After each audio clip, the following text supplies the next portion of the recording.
So I'm here with Dave Lloyd. How do you, sir? How are you? I'm well, very well. Good.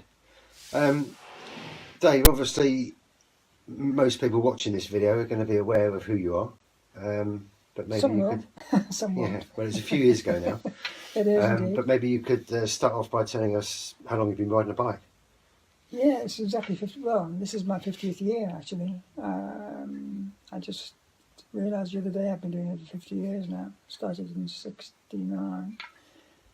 And was then coached by an amazing coach called Eddie Soames, and went to the Olympic Games in '72. Turned pro the year after that. Had 3 years as a continental pro, and then was forced. Had some really good wins, and some. I was best pro of the year over here in '73. Yeah, '73, and then I was 4 then. Were you? Thank you for that. Yeah, time goes so quickly. That's why I say there ain't no rewind. You know, you got to just live for the day. And but I have no regrets. It was I had a good career, and then I had to stop. Lost the best years of my cycling career basically in 3 years, 26, 27, 28, with a heart complaint, which my mother had. It's like an odd beat, which is like an electrical fault in the heart. Okay. So, but we got over that. Because luckily I had Chris with me, my wife, so she helped me a lot through that bad part of my life. But I came back, and then I was pretty much unbeaten in time trials for 6 years, and I rode the Girvan and won that, and Tour of Ulster, and You did a race on the Isle of Man. yeah. You beat someone by 7 minutes. Someone who's quite yeah, I didn't quite even well know known. who that guy was at the time, but yeah, I was after the course record for the Isle of Man, which is around the TT course. 37 3/4 miles, and I wanted to get the record, and it was a horrible day, and there was a massive tailwind finish, and where I should have been doing 60 miles an hour, I was doing about 20, so I missed the record by about 4 or 5 seconds, I think. But I beat this guy called Laurent Fignon by 7 minutes. He was second. Who went on to win the He Tour won the the Tour following the year year. after. Right, okay. So that was quite a good ride, really, in retrospect. But at Yeah. the time, I didn't think it was that good. So quickly, your best 3 performances. Oh my God. Oh, probably the William Tell, the Amateur Tour of Switzerland. Was that a victory? Yeah, that was a victory just for because all the Olympic riders were riding it, because it was just 2 weeks before the Olympic Games in '72, the Olympic Games in Munich. So I won that from some really, really good bike riders, people like Freddie Martins and Francesco Moser and people like that. And I won that. Probably finishing 11th, where I should have actually finished 4th if I hadn't had to stop bypassed in the professional Tour Swiss.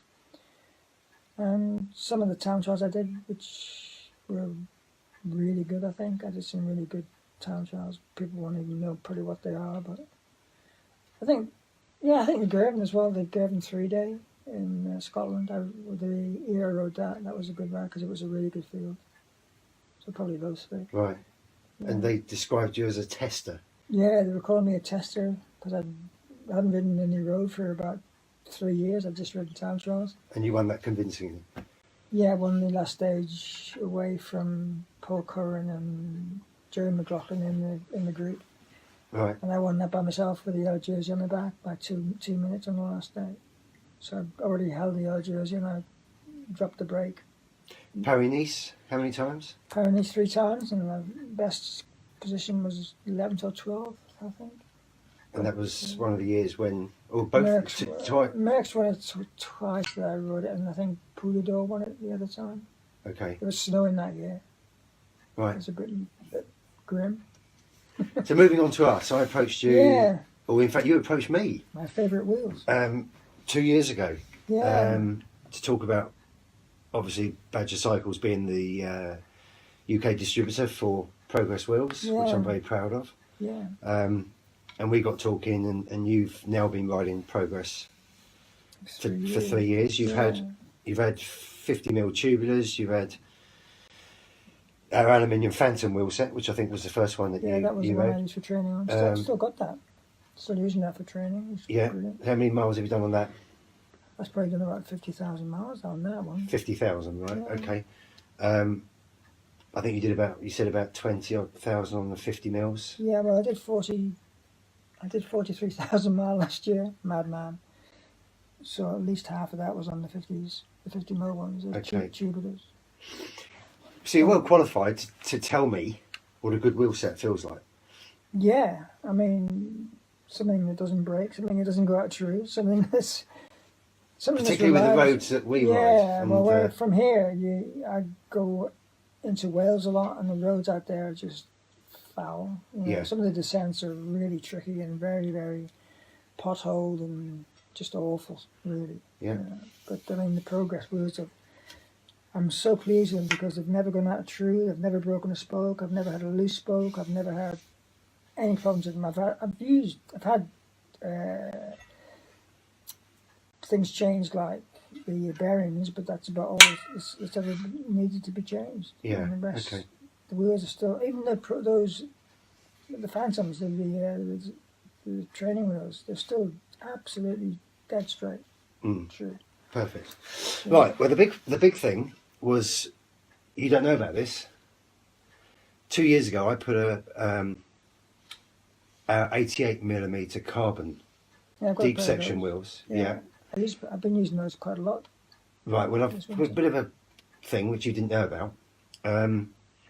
That particular wheel set was put into a triathlon publication, #1 publication in Britain, and it was done as a group test, and a big shock to Progress Cycles in Spain and myself. We got a very, very bad review. Anyway, they described those wheels as unsafe. Unsafe. Hang on, and unrideable. Unrideable. Anyway, but you don't know. When I got those wheels back, those are the wheels that you've had for over a year. You're joking. Unrideable. They're mad. I mean, people are so that obviously was quite detrimental to my business, and obviously quite detrimental to Progress Wheels in Spain, who actually have been manufacturing hand-built wheels now since 1986. And they took it on the chin, and I was surprised that they did, because they should have sued them. So anyway, well, no. How can you say that a wheel is unrideable? I mean, well, anyway, but you've had those wheels. So how many miles have you done on that set of the space wheel set, which was the 80? I must have done at least 20,000 miles on those. Okay, sometimes in windy conditions. Oh yeah, I mean, I use those 80 mils. I've been using them now most of this winter. And the only time I don't go out in them is when there's really, really heavy wind. And I use the back wheel even then. I just put the Phantom front in, right. Just so. But I normally go out with the 80mm in the front and back. It sounds really, I love it. I love the sound. Yeah. And I go out there with 20, 25, up to 30. No, maybe not 30, but 20 up to 25 mile an hour, and they're solid.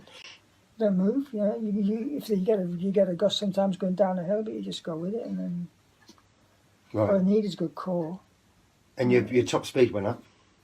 Yeah, I've been faster on them. I've done loads of PBs on my Strava on those wheels, especially the 80 mils, because they're so fast. They're brilliant. Okay. I mean, interestingly, that was a V section. Carbon. We've now moved away from that to this. Yeah, see. As you can see, the U section, which you've bin riding now on the 50s for a year. These are gorgeous. And obviously you've just now taken delivery of the 50 mil front with an 88 rear. Yeah. So we look forward to. They look gorgeous. Hearing what you think of them. Yeah. I love the new braking surface. That looks really it's a diamond polish on the brake surface. That's a really good idea. I mean, interestingly, it's we're still trying to build a brand in the UK, and it's very difficult. I don't know why people don't buy more of these, because there's so many wheels in the market, and a lot of them are absolute. Well, I can't really swear, but some of them are just awful, and they're charging a lot of money for some of them. Yeah. And they're rubbish. I mean, I can't name names, but they're just rubbish. These I've used, and I've got complete faith in these wheels. I've used them and used them and used them, and they've never given me any problems. Okay, I've changed the bearings, in some of them, but I mean, they're going to wear out anyway. The amount of miles I do, they're bouncing. So I don't know. I just stick with progress because that's what I know and what I love. So Yeah. you know, these are brilliant. And you've ridden Campag, Yeah, I've ridden Campaign, Bora you've ridden 1s, Bora Zips, 2s, I've ridden Zips, Reynolds, I've ridden, Envies. Yeah. So how did progress compare? Well, I wouldn't be using them I would be using Envies if Envies were better. Yeah, okay, good. But they're not. No, I'm absolutely made up with these wheels. I mean, they just do what they say on the tin. They don't go out through. The spokes don't get loose. You know, they just. I can't believe. I mean, the quality you can see. I mean, this is the thing. The quality is amazing. I mean, I don't know why this isn't the better. You know, it's not more sold because I wouldn't. If I was going to go out and buy another pair of wheels, obviously I'd buy a Progress Yeah. because I've been using it for 3 years and I wouldn't want to use anything else. Good. Why would I? They're the best. Okay, mate. Well, thank you for that, and we look forward to Yeah, I'm hearing looking what forward you to think using of the these. new. Yay! Let's get out. Let's The go. new. Yeah. Okay. Cheers, mate. Okay.